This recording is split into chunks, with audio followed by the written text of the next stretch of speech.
मुग्धा और उसकी सास के बीच पूरा समय सास के किसी न किसी काम को लेकर मतभेद चलते ही रहते हैं। बहू, ओ बहू, जरा चाय बना दे। मुग्धा चाय लेकर आती है। ये लीजिए, और कुछ चाहिए? अरे नहीं, बस चाय पीने का मन था। जाओ तुम दूसरा काम करो। चाय पीने के थोड़ी देर बाद सास दोबारा मुग्धा को आवाज लगाती है। अरे बहू रे, आओ बहू, जरा हलवा तो बना दे, मीठा खाने को मन हो रहा है। इसी तरह मुग्धा की सास पूरा समय कोई ना कोई काम बताकर उसे रसोई से बाहर तक निकलने नहीं देती। कभी चाय, कभी हलवा, कभी पानी तो कभी दूध, हर समय खाने को चाहिए। और उसके लिए अपने हाथ पैर बिल्कुल नहीं हिलाने। परेशान किया हुआ है इन्होंने। सास की जबरदस्ती परेशान करने की आदतों से दुखी मुग्धा एक शाम सचिन के साथ अपने कमरे में बैठी हुई बात कर रही होती है। सुनो जी, मम्मी जी की ये जानबूझकर मुझे परेशान करने की फरमाइशों से मैं बहुत फ्रस्ट्रेट हो चुकी हूँ। पूरे दिन में एक सेकंड का आराम नहीं मिलता। रसोई से बाहर कदम रखती नहीं कि बहू ये बना दे, बहुरी वो बना दे। अरे इनकी फरमाइशें चलती ही रहती है। अरे मुग्धा, माँ खाने की शौकीन है, पर उम्र हो चली है, खुद खाना नहीं बना सकती, इसलिए तुमसे बोलती है। अरे तो शौक भी उम्र देख कर रखने चाहिए ना। समझ में नहीं आता, हर समय फेविकॉल का जोड़ लगाए सोफे से चिपके बैठी रहती है। इतना सब डाइजेस्ट कैसे हो जाता है उन्हें?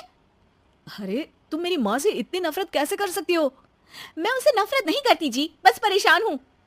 जहां मुग्धा अपने पति से ये सब बोल रही होती है, वहीं उसकी सास भी कमरे के बाहर दरवाजे से कान लगाए सारी बातें सुन रही होती है और अगली दोपहर रसोई में मुग्धा के पास जाती है।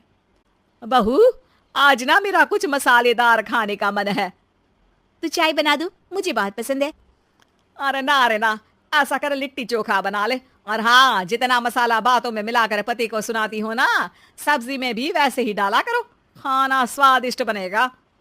सास की बात सुनकर मुग्धा हैरान रह जाती है। मतलब अब पूरा समय मुझ पर हुक्म चलाने के साथ बंद कमरे में हुई पति पत्नी की बीच की बातें भी सुनती है। अरे बात जब मेरी थी तो सुनने में क्या दिक्कत है? ये कहकर सास वहां से चली जाती है। अरे अब तो हद पार हो गई, इस तरह से तो ये मेरा जीना मुश्किल कर देंगी। मुग्धा सास की हरकतों से परेशान उसका हल सोचने लगती है और इसी तरह कुछ दिन बीत जाते हैं, जिसमें सास का जन्मदिन आता है। मुग्धा बहुत खुशी के साथ अपनी सास को एंड्रॉइड मोबाइल गिफ्ट करती है। मम्मी, आपको सबसे बात करने के लिए बहुत दिक्कत होती है ना, कभी सचिन तो कभी मुझे बोलना पड़ता है, पर इस मोबाइल से आपको कोई दिक्कत नहीं होगी। एक जगह बैठे बैठे बहुत कुछ कर सकती हैं अब आप। मोबाइल देख सासू माँ खुश हो जाती है, पर उसे इस्तेमाल करना तो आता नहीं, इसलिए साइड में रख देती है। जिसे देख मुग्धा घर का सारा काम छोड़ मोबाइल सेट कर सास को इस्तेमाल करना सिखाने लगती है, जिसके बाद अब सास पूरा समय मोबाइल में ही लगी रहती है। हाय, जब से मम्मी को मोबाइल मिला है मेरी लाइफ में कितनी शांति आई है। अच्छा है, इसी तरह बिजी रहे तो मैं भी सुकून की जिंदगी जी पाऊंगी। अब मुग्धा जब मन करे काम करना, जैसा चाहे वैसा खाना बनाकर खाना, पूरा समय रिलैक्स और खुश रहने लगती है।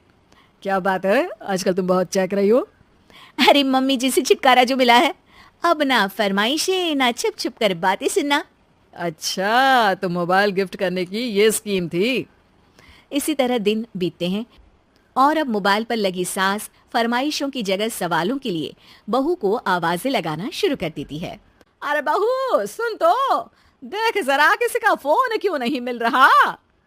रिचार्ज खत्म हो गया है, पर अभी 4 दिन पहले ही तो मैंने किया था, इतनी जल्दी कैसे खत्म हो गया? अरे मैंने कल तेरी कनाडा वाली मौसी सास से 3 घंटे बात की थी ना। क्या? इतना महंगा तो मोबाइल भी नहीं आया जितना महंगा इसका रिचार्ज पड़ रहा है। इसके बाद तो जैसे मुग्धा के दिन की 24 घंटे में से 20 घंटे सास के पास उनके मोबाइल रिलेटेड प्रॉब्लम सॉल्व करने की ड्यूटी ही बन जाती है। अरे मुग्धा, ये मोबाइल में अचानक तेरी मौसी सास की शक्ल क्यों दिखने लगी? और ये तो हिल भी रही है। मम्मी, ये गूगल डुओ का वीडियो कॉल है, इसमें आप बात करने के साथ एक दूसरे की शक्ल भी देख सकती हो। अच्छा, ये तूने मुझे पहले क्यों नहीं बताया?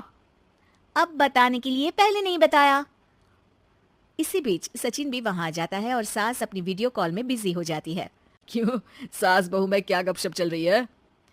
इससे गपशप नहीं, दिमाग का दही होना बोलते हैं। पर तुम तो मम्मी को मोबाइल देकर बहुत खुश थी, फिर क्या हुआ? हाँ, उसका सुकून भी कुछ ही दिन मिला। अब घर के टंटे खत्म हुए तो मोबाइल की टिंग टिंग शुरू हो गई। देखो भाई, कुछ पाने के लिए कुछ खोना तो पड़ता है।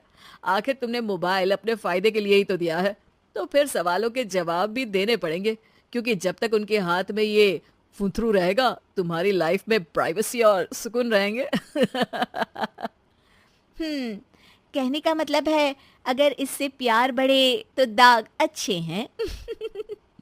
अरे मुझे पहले दिन से ही पता है मोबाइल किस मकसद से दिया गया है।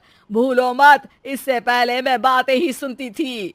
सास की ये बात सुनकर मुग्धा शॉक में और सचिन हंसता रह जाता है।